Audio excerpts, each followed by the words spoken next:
NTT itu juga banyak anak-anak muda yang kreatif. Kalaulah kemudian kita membuat sampling aja, mana daerah yang blank spot areanya belum ada sinyalnya dan kemudian sulit dan itu akan berpengaruh kepada anak-anak belajar, sebenarnya itu bisa dipropos. Yang paling gampang minta tolong pemerintah. Ya, kalau pemerintah mungkin ada keterbatasan banyak hal, bisa juga sekarang kita bicara ke medsos, ya, ke medsos. Halo publik, siapa kemudian yang akan membantu, siapa yang kemudian akan kuliah kerja nyata di kampung ini, bahwa kampung ini adalah kampung yang butuh sinyal. Dengan cara itu, ini akan bisa dikerjakan dengan sangat baik. Ya, Malam Pak Ganjar. Malam Pak, sehat Pak? Terima kasih banyak ini Bapak Gubernur. Kita bangga ini bisa ini diskusi dengan Bapak Gubernur Jawa Tengah. Ini begini Pak Ganjar, kebetulan Manggarai Raya ini hampir sama dengan Pulau Bali dia. Dan masyarakat di sini mayoritas petani, banyak sekali hasil komoditinya itu seperti cengkeh, kopi, vanili, kacang jambu mente. Sekarang yang masih ramai sekarang ini ada tanaman porang. Namun hasil-hasil bumi ini Pak Ganjar itu dari mutunya itu kurang mendapat perhatian. Dengan demikian harganya tidak seberapa. Contoh kalau kita biasanya ke Jawa, ke Jakarta, harga kopi Manggarai itu mahal sekali. Tapi di sini dinilai harganya per kilo murah sekali Pak Ganjar. Itu karena dari pengeluaran kopi itu mutunya sangat rendah. Mungkin ada pengalaman Pak Gubernur, bagi-bagilah ke kita ke Manggarai ini. Itu Bapak Gubernur, makasih. Baik. Ya, saya punya teman-teman dari Manggarai juga banyak sebenarnya. Waktu saya di DPR dulu yang menemani saya si Ansel Alaman itu kan, Manggarai kan dia, ya si Ansel itu. Nah, apa artinya sebenarnya betul tadi meningkatkan kualitasnya ada dua sih, mulai dari on farm-nya, yang kedua off farm-nya. On farm-nya adalah bagaimana cara berkebun baik. Orang ini luar biasa, tapi kalau kemudian nanam saja menurut saya tidak oke. Harus sampai kemudian kering, ya sudah dipotong-potong jadi chip, sudah kering, ya. Sampai kering itu sudah ada nilai yang cukup bagus. Kemana kemudian Bapak bisa sampaikan? Itu bisa dibantu oleh Badan Karantina Kementerian Pertanian. Di NTT ada. Jadi Bapak bisa undang, mulai melalui Dinas Pertanian Manggarai, minta ke Badan Karantina. Ya. Kenapa Badan Karantina? Karena dia yang selama ini bekerja dengan kita untuk melakukan ekspor porang. Ini contoh yang porang ya. Nanti sudah ada bentuk contoh-contohnya. Kalau kemudian katakan Gubernur Jawa Tengah bohong itu, kami belum pernah dapat itu. Nah, silahkan telepon Badan Karantina Jawa Tengah. Nanti kita bisa latihan bersama. Dan itu sebenarnya Bapak bisa berlaku juga untuk cengkih, untuk kopi dan lain sebagainya. Tinggal nanti kawan-kawan petani yang ada di sana dilatih bagaimana budidaya yang benar, terus kemudian jangan diekspor dalam bentuk mentah.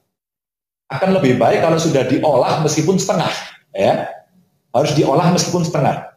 Sehingga sekarang kan lagi muncul nih barista-barista, anak-anak muda yang suka kopi umpama, mereka mulai dilatih untuk jualan kopi.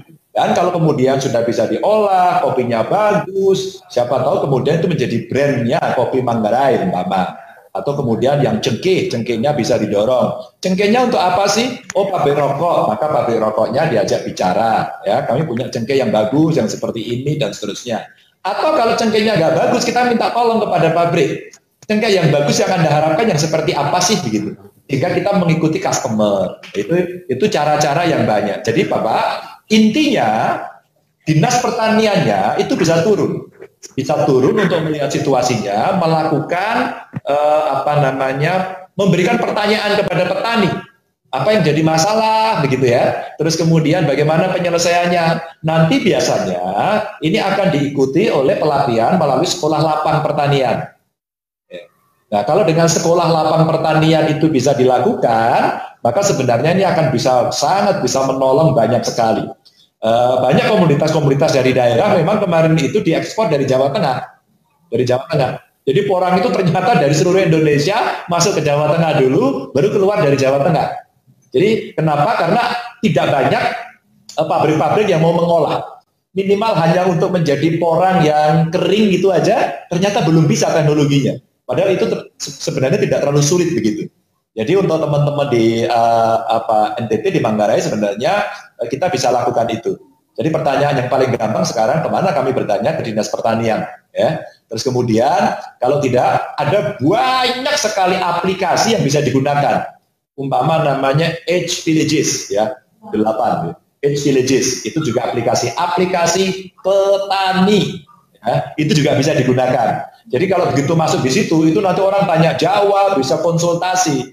Sehingga nanti kalau hari ini isu kita adalah sinyal, maka sinyal kita bereskan, orang bisa mengakses, maka dari Manggarai nggak perlu pergi kemana-mana. Udah buat YouTube tiap hari, udah buat vlog tiap hari, buat storytelling tiap hari. Pak Peter Gero suruh ngajarin bagaimana narasi yang baik. Kalau soal jurnalistik, orang Manggarai, orang NTT hebat-hebat lah menurut saya, ya kan? Saya kira semua dulu belajar belajar tata bahasa juga dari orang NTT kan, ya kan? Siapa bahasa yang baik, Pak?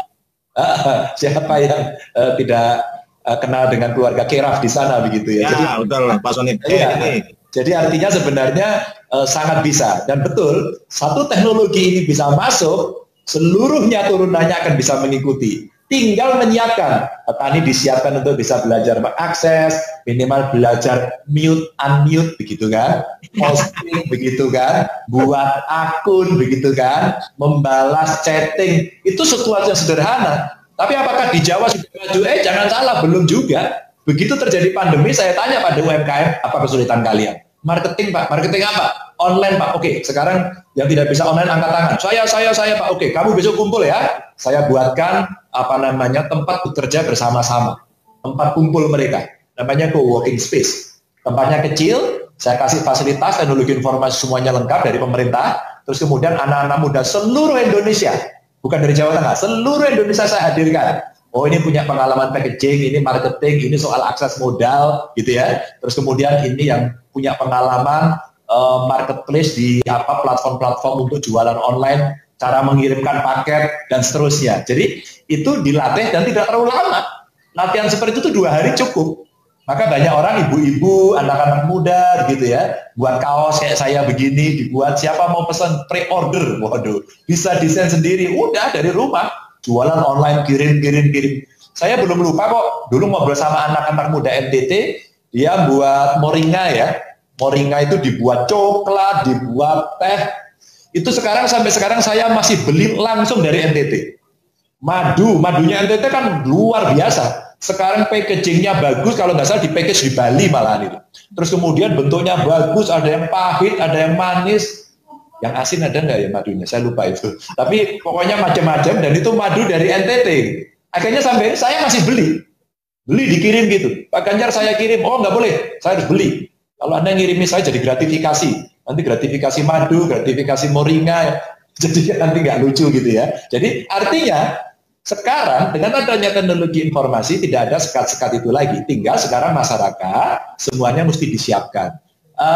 Ya di antara cerita semangat begini, saya pernah menangani perempuan-perempuan NTT dulu yang mau melamar jadi pekerja.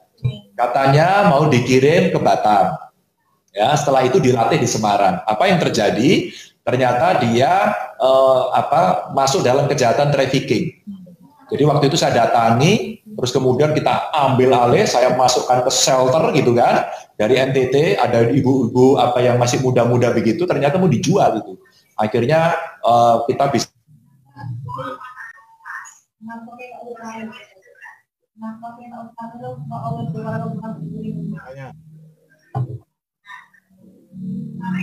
bicara dengan mereka, udah. Dan hari ini kita perlu membalik itu. Jadi tadi kalau ada Pak Peter bicara pariwisatanya bagus, betul. Hari ini pariwisata tidak mencari yang artificial, yang modern, enggak kok. Sekarang mencari yang unik sekarang. Mencari justru yang sepi. Membeli kesunyian itu sekarang dicari. Tinggal kemudian orang menyiapkan betul bahwa orang akan senang sekali tinggal di kampung, tinggal dirawat dengan masyarakat yang sangat familiar, daerahnya bersih dan sebagainya. Wah, itu menjadi cerita yang sangat luar biasa. Nah, narasi-narasi ini menurut saya yang penting untuk kita dorong. Bapak Ibu, saya pengen dongeng banyak sebenarnya karena saya seneng banget, tapi ini ada rapat dadakan. Jadi seluruh gubernur, kapolda, bupati se-Indonesia, Pangdam, terus kemudian level provinsi, Forkompimda, Pak Jati juga, ini harus rapat jam 7 dengan Pak Menko Marinvest bicara soal pandemi. Jadi saya minta maaf kalau tidak bisa dongeng sampai akhir, tapi saya ingin mengakhiri obrolan hari ini singkat, padat, menarik, tapi intinya sebenarnya isunya udah pas soal sinyal. Insya Allah saya tidak bisa menjanjikan banyak hal, tapi saya mau untuk membantu untuk membuat satu model-model yang ada di sana agar bisa terwujud sinyal yang baik. Saya minta maaf kalau ada kekurangan. Salam hangat saya untuk semua. Tetap semangat, tetap jaga jarak, protokol kesehatan ditaati agar kita sehat semuanya. Mohon maaf ya semuanya.